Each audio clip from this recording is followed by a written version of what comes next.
Danish pastry. దీనికి కావాల్సిన ingredients ఒకసారి చూద్దాం.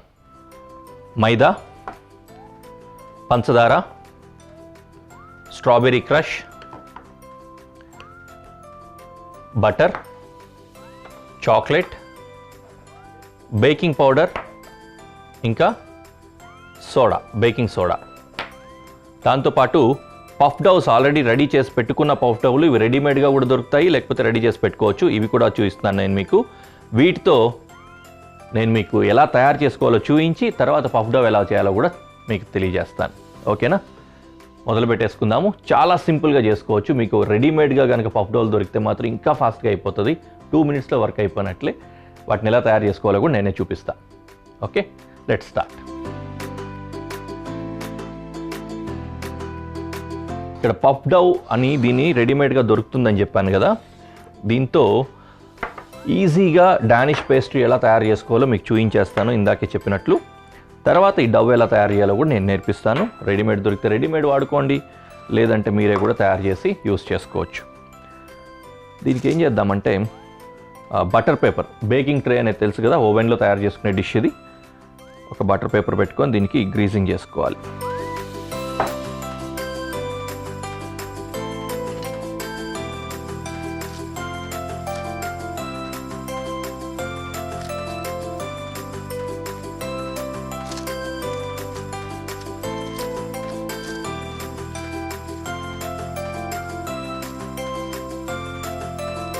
ఓకే, ఈ విధంగా గ్రీజింగ్ చేసుకున్నాం.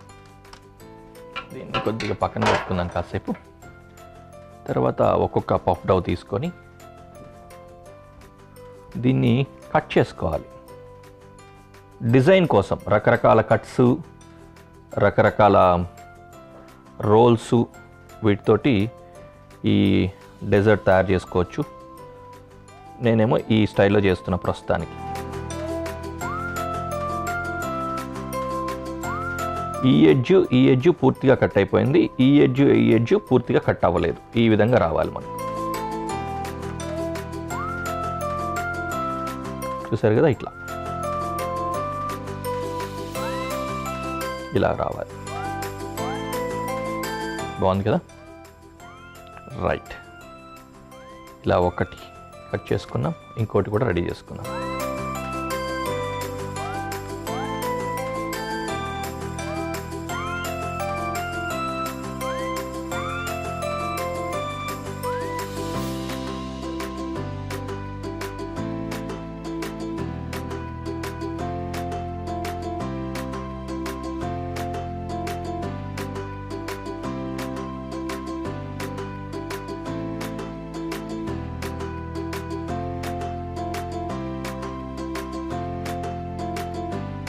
ఈ షీట్స్ మీకు ఇందాకే చెప్పా కదా, పఫ్ డౌ అంటే చపాతీలాగా పిండి కలుపుకొని మల్టిపుల్ లేయర్స్లో రుద్దుకోవాలన్నమాట.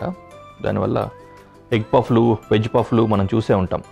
అవి ఏ విధంగా అయితే లేయర్స్గా వస్తుందో ఇవి కూడా అదే విధంగానే వస్తాయి. Now we are ready at some extent. Chocolate ready చేసుకున్నాం.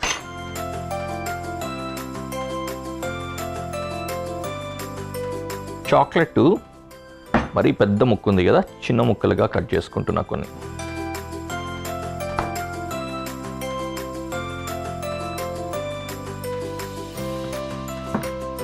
ఓకే, ఈ 2 ముక్కలు చాలు. ఈ 2 ముక్కలు తీసేద్దాం. 2 పేస్ట్రీలు చేసుకుంటున్నాం కదా, 2 సరిపోతాయి. ఇక్కడ అలాగా. దీనికి స్ట్రాబెర్రీ క్రష్ అప్లై చేయాలి.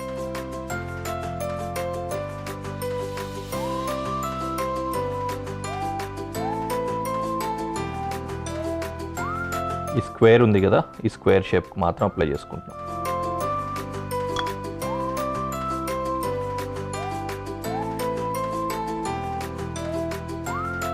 చాలా కంట్రీస్లో బ్రేక్ఫాస్ట్కే స్వీట్స్ తింటారు. పేస్ట్రీస్ అంటాం కదా, ఇవి యూజువలీ డెజర్ట్ కింద భోజనం తర్వాత, డిన్నర్ తర్వాత తినే వాటి కింద అందరూ అనుకుంటూ ఉంటారు. కానీ కొన్ని కంట్రీస్లో, అదే చెప్పా కదా, చాలా కంట్రీస్లోనే స్వీట్స్ని బ్రేక్ఫాస్ట్కే తింటారు. అవి మరీ తీయగుండవు, కొంచెం మైల్డ్ స్వీట్ తోటి ఉంటాయి. అలాంటి వాటిని బ్రేక్ఫాస్ట్కి కన్జ్యూమ్ చేస్తూ ఉంటారు. అలాంటి వాటిలో ఇది కూడా ఒకటి. ఓకేనా? దీని తర్వాత ఒక చాక్లెట్ ముక్క ఇక్కడ తీసుకొచ్చి పెట్టేసుకుంటున్నా.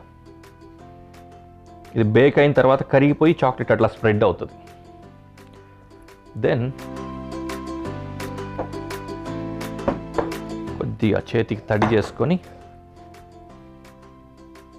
దీన్ని అంటపెట్టుకోవాలి ఇలాగ.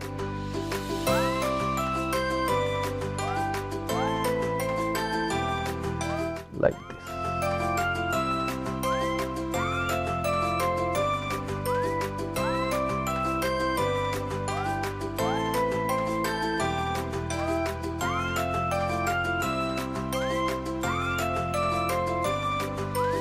టడా, అంతే, రెడీ అయిపోయింది. దీన్ని చక్కగా తీసి బేకింగ్ ట్రేలో పెట్టుకుందాం.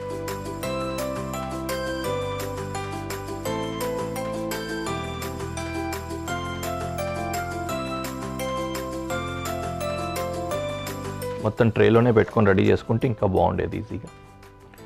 But okay.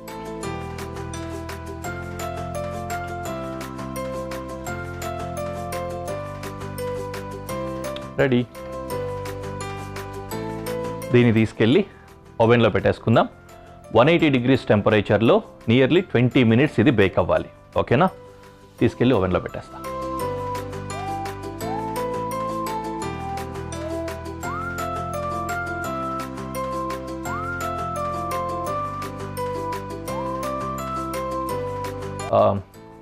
Nearly 180 degrees temperature లోపల 20 minutes ఉండాలన్నాం కదా, అది రెడీ అవుతూ ఉంటుంది.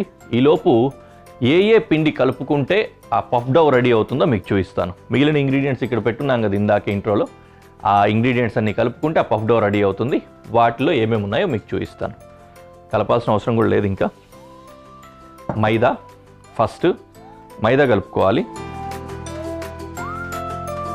మైదాతో పాటు డ్రైగా ఉన్నవన్నీ కూడా ఫస్ట్గా baking soda, baking powder first, అలాగే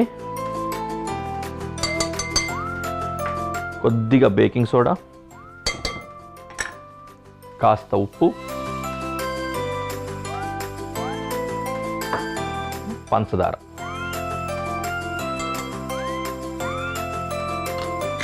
వీటితో పాటు కొద్దిగా వెన్న వేసుకొని, వాటర్ కానీ పాలు కానీ వేసుకొని చపాతీ పిండి ముద్దలాగా కలుపుకోవాలి.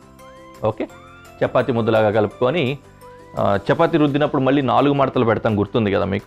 కొన్నిసార్లు మనం చపాతీ కలుపుకున్నప్పుడు ఫోల్డ్ చేస్తూ ఉంటాం.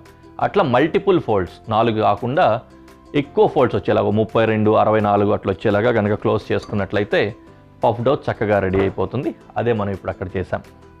ఓకే, ఇప్పుడు అది కుక్ అయిపోయిందేమో చూసుకొని, బేక్ అయిపోయింటే తీసుకొచ్చి మీకు చూపించి ప్రజెంటేషన్లో చూద్దాం.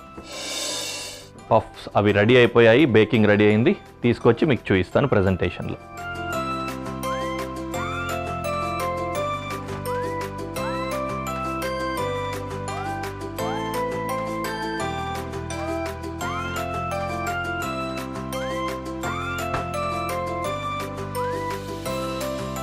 యమ్మీ.